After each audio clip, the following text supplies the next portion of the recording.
Hi, I'm Sue with today's Bible reading for January 26th. I'm reading today Exodus 25 to 27 from the World English Bible. And I want to say, if you've been trying to follow along with the reading and you miss a day, please don't feel like you have to catch up. Don't do that to yourself. It becomes a real chore when you say, oh, now I have 2 days to catch up on. Now I have 3 days to catch up on. Just hop on. God can speak to you through any part of Scripture. And this reading is circular. So you can just listen all the way back around again. If you start in the middle of the year, you can listen all the way around to where you started. There are playlists on my channel where if you want, you can put on the book and listen all the way through, review the book that I'm reading through if you want to, but don't make it a burden on yourself to always be right with it. Some days you're going to miss. And similar along that same lines, the Bible is not like any other book when you read it. It's a different way of reading it. I remember when I was younger, I took some ballet. And when we went to the ballet class, they didn't sit us down and give us a primer and a ballet 101 and 102 or any classes or basics.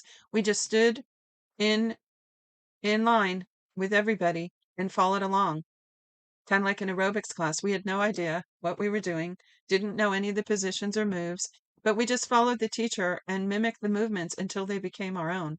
We picked it up as we went along, and the Bible's like that. You jump in, you pick up parts of it, you keep going, you pick up more parts, and then you pick up more, and it begins to build a picture. I like to call it a jigsaw puzzle. It begins to fill in the picture, the framework of this puzzle for you as you read through. And I've been reading over 30 years, since the late 80s, and I'm telling you, it just gets better every year. It's wonderful. So don't quit. Don't make it a big, heavy burden. Just get in and enjoy the Word of God. Okay, chapter 25, verse 1. Yahweh spoke to Moses, saying, Speak to the children of Israel that they take an offering for me. From everyone whose heart makes him willing, you shall take my offering.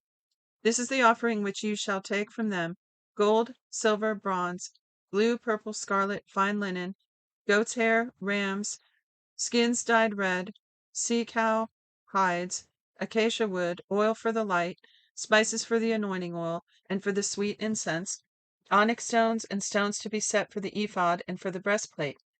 Let them make me a sanctuary that I may dwell among them.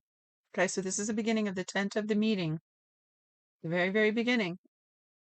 Okay, until now they did not have a building for worship. So again, it said, let them make me a sanctuary that I may dwell among them. According to all that I show you, the pattern of the tabernacle and the pattern of all its furniture, even so you shall make it. They shall make an ark of acacia wood. Its length shall be 2.5 cubits, its width 1.5 cubits, and 1.5 cubits its height. Now let me see what that is.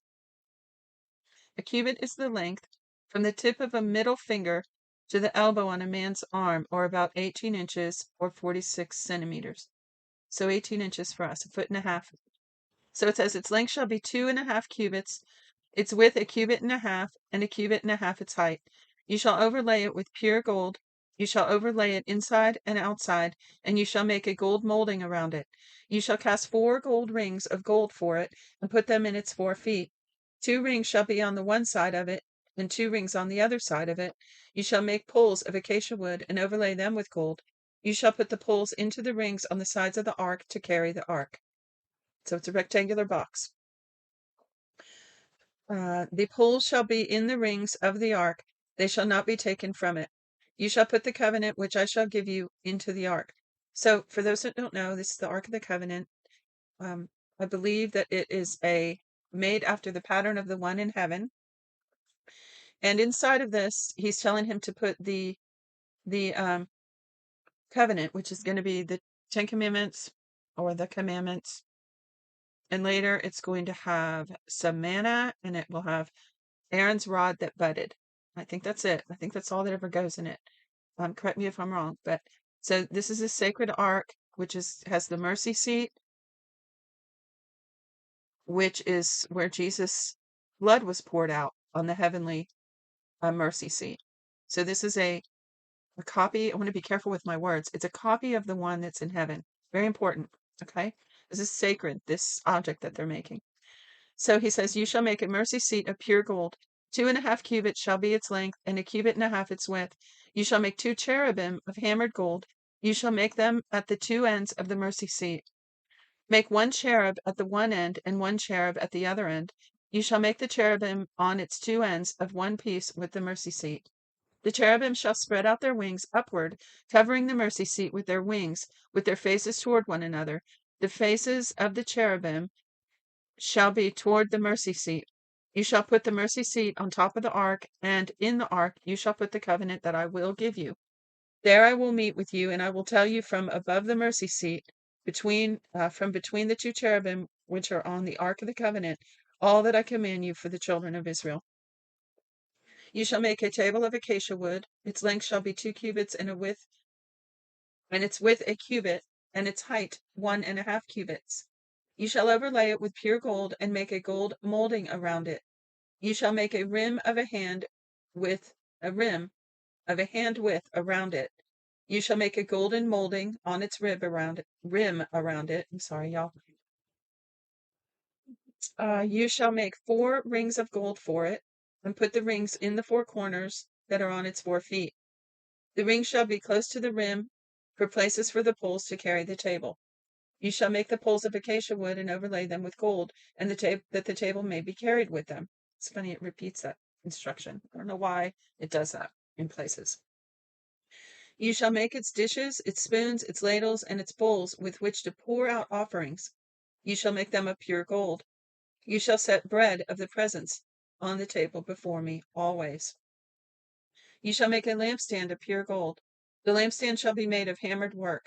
Its base, its shaft, its cups, its buds, and its flowers shall all be of one piece with it.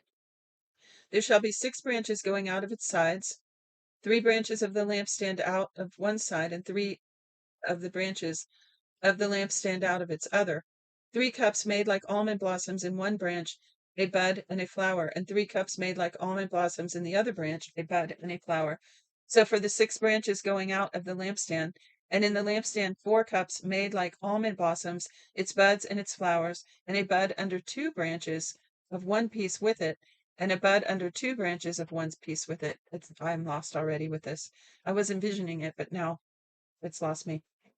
Their buds and their branches shall be of one piece with it, all of it one beaten work of pure gold. You shall make its lamps 7. Well, I was picturing this, a menorah, a stand, like picture, if you don't know what it is, picture a single candlestick with 3 more coming out on each side to make 7 in all, and they curve up so that there are 7 candles all in a row.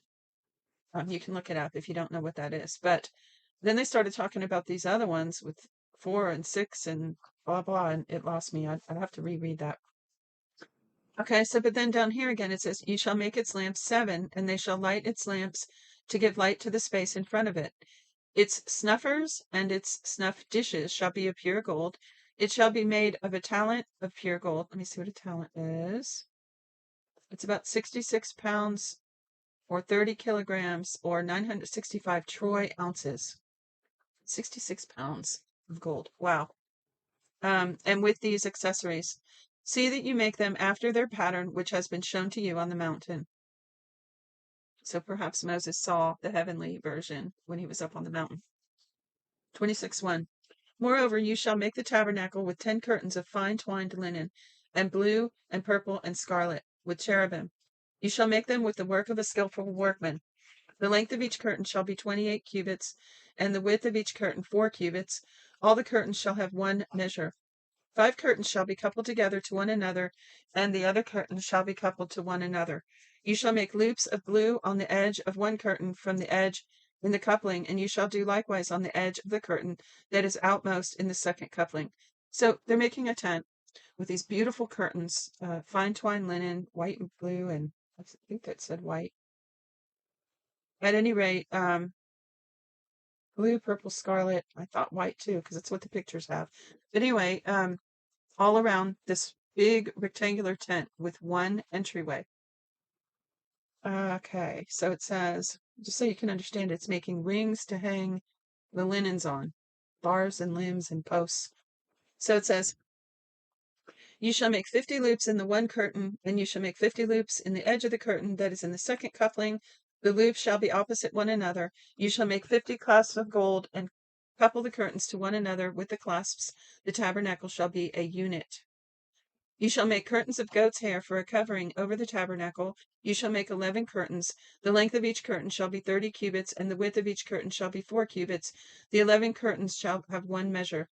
You shall couple 5 curtains by themselves and 6 curtains by themselves, and shall double over the 6th curtain into the forefront of the tent. You shall make 50 loops on the edge of the one curtain that is outermost in the coupling, and 50 loops on the edge of the curtain which is outermost in the second coupling. You shall make 50 clasps of bronze, and put the clasps into the loops, and couple the tent together that it may be one. The overhanging part that remains of the curtains of the tent, half the curtains that remains, shall hang over the back of the tabernacle. The cubit on the one side and the cubit on the other side of that which remains in the length of the curtains of the tent shall hang over the sides of the tabernacle on this side and on that side to cover it. You shall make a covering for the tent of rams' skins dyed red, and a covering of cow hides above. Very detailed. And this is a tent that they're going to have to pack up, move, set back up, and all of the tribes had a certain place they camped in respect to where the tent was. So as you can see, like I said yesterday, they're becoming more and more organized in their culture and their community. Verse 15. You shall make the boards for the tabernacle of acacia wood standing upright. 10 cubits shall be the length of a board, and 1.5 cubits the width of each board. There shall be 2 tenons in each board, joined to one another. Thus you shall make for all the boards of the tabernacle. You shall make 20 boards for the tabernacle for the south side sideward. No, the south side southward. You shall make 40 sockets of silver under the 20 boards, 2 sockets under one board for its tenons, 2 sockets under another board for its tenons, for the second side of the tabernacle. On the north side, 20 boards, and their 40 sockets of silver, 2 sockets under one board and 2 sockets under another board. For the far side of the tabernacle westward, you shall make 6 boards. You shall make 2 boards for the corners of the tabernacle in the far side. They shall double beneath, and in the same way they shall be whole to its top to one ring. Thus shall it be for them both. They shall be for the 2 corners. There shall be 8 boards, and their sockets of silver, 16 sockets, 2 sockets under one board, and 2 sockets under another board. Now, if you can keep track, like actually envision what he's describing and follow it all the way through, you probably have a high IQ. Higher than mine, that's for sure. Some people can do that. They can envision this much information, kind of like a long math problem, right? My brain doesn't go that far right now. But I have seen pictures, and you can look it up. Okay. You shall, and also I want to say, I definitely understand it and grasp it better now after reading it multiple years. Verse 26. You shall make bars of acacia wood, 5 for the boards of the one side of the tabernacle, and 5 bars for the boards of the other side of the tabernacle, and 5 bars for the boards on the side of the tabernacle for the far side westward. The middle bar in the middle of the board shall pass through from one end to end, just from end to end. You shall overlay the boards with gold, and make their rings of gold for places for the bars. You shall overlay the bars with gold. You shall set up the tabernacle according to the way that it was shown you on the mountain. You shall make a veil of blue and purple and scarlet and fine twined linen with cherubim. It shall be the work of a skillful workman. You shall hang it on 4 pillars of acacia overlaid with gold. Their hooks shall be of gold on 4 sockets of silver. You shall hang up the veil under the clasp, and shall bring the ark of the covenant in there within the veil. The veil shall separate the holy place from the most holy place. You shall put the mercy seat on the ark of the covenant in the most holy place. You shall set the table outside the veil, and the lampstand opposite the table on the side of the tabernacle toward the south. You shall put the table on the north side. You shall make a screen for the door of the tent of blue and of purple and scarlet and fine twined linen, the work of the embroiderer. So think about, remember when they left Egypt, there was a wealth transfer. So they're out here with, dripping with wealth. I mean, they left with gold, silver, but all the stuff they needed now. And maybe that's why God gave it to them, right? Definitely that's why he gave it to them. He was setting them up for this, among other reasons, probably. So it says, you shall make the altar of acacia wood 5 cubits long and 5 cubits wide. The altar shall be square. Its height shall be 3 cubits. You shall make its horns on its 4 corners. Now this is the brazen altar, I believe, where they're going to make their sacrifices. So it's big. You shall make its post to take away its ashes, and its shovels, and its basins, its meat hooks, and its fire pans. You shall make all its vessels of bronze. You shall make a grating of it, of network of bronze. And on the net you shall make 4 bronze rings in its 4 corners. You shall put it under the ledge around the altar beneath, that the net may reach halfway up the altar. You shall make poles for the altar, poles of acacia wood, and overlay them with bronze.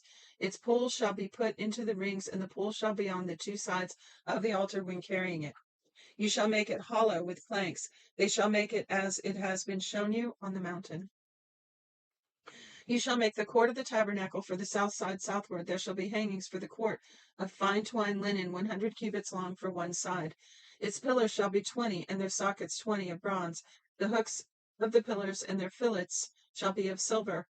Likewise, for the length of the north side there shall be hangings 100 cubits long, and its pillars 20, and their sockets 20 of bronze. The hooks of the pillars and their fillets of silver.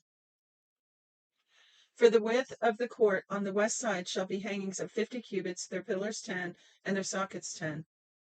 The width of the court on the east side eastward shall be 50 cubits. The hangings for the one side of the gate shall be 15 cubits, their pillars 3, and their sockets 3. For the other side shall be hangings of 15 cubits, their pillars 3, and their sockets 3.